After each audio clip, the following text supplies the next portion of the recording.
The only parts of my Ultra Nightmare playthrough of the Super Gore Nest Master level that I saved were the final arena and the escape.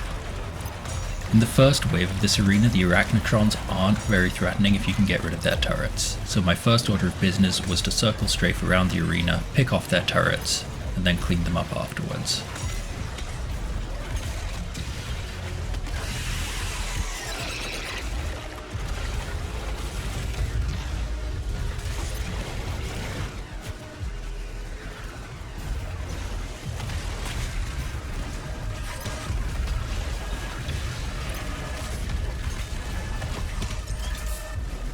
The second wave is much the same, although the Revenants can be a bit nasty. If you can get rid of their turrets, they aren't very threatening.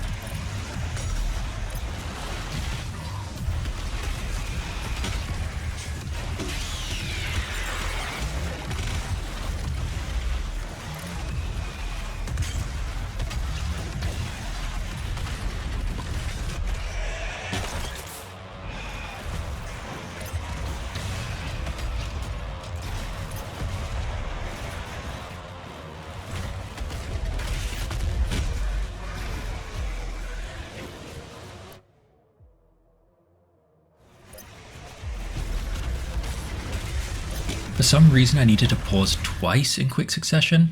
I can't remember what happened, but I'm just going to leave them in because they were brief.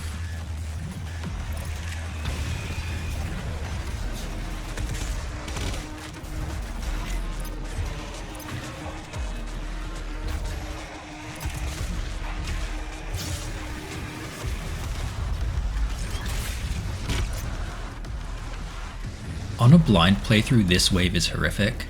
They spawn in 5 or 6 cyber demons, all of which are buffed with a totem, but by the time you're on Ultra Nightmare you should have played through the level a couple times and be able to deal with a buff totem as soon as it spawns.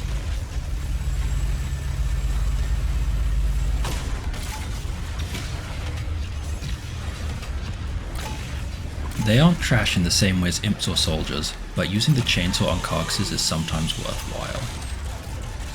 Although I try to avoid using the BFG, I never want to be completely out of ammo because I use it in a pinch surprisingly often.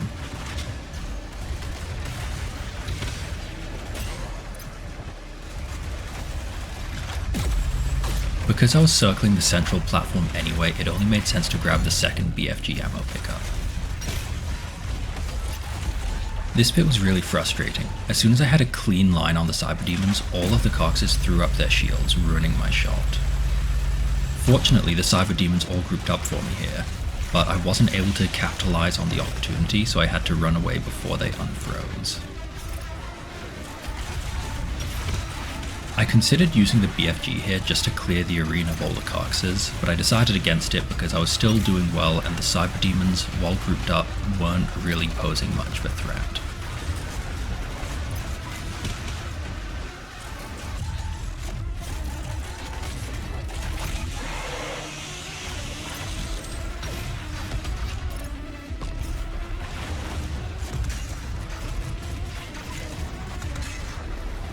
Once I killed the cyber demon, it started one of the trickiest waves in the entire level. 3 Archviles can be very swingy, so I plan to always start with a BFG. By shooting it across the arena, I'm able to kill one and wound the other 2 pretty significantly, which drastically reduces the threat they pose.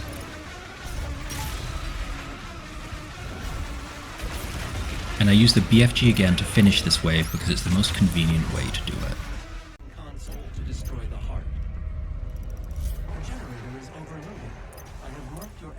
Although everything is buffed, once you know what the waves are in this escape, it's not too difficult. However, having an empowered Mancubus here made it a little bit trickier than I would have hoped. If you're focused on escaping, the time is actually pretty generous, so it doesn't hurt to shoot those zombies from a distance before they can actually attack you.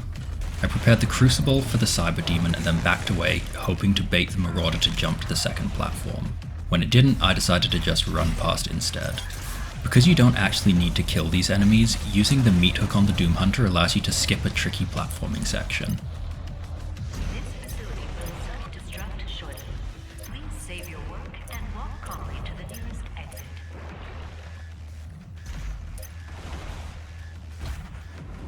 The zombies in this final room are really just there to slow you down long enough for the Marauders to reach you.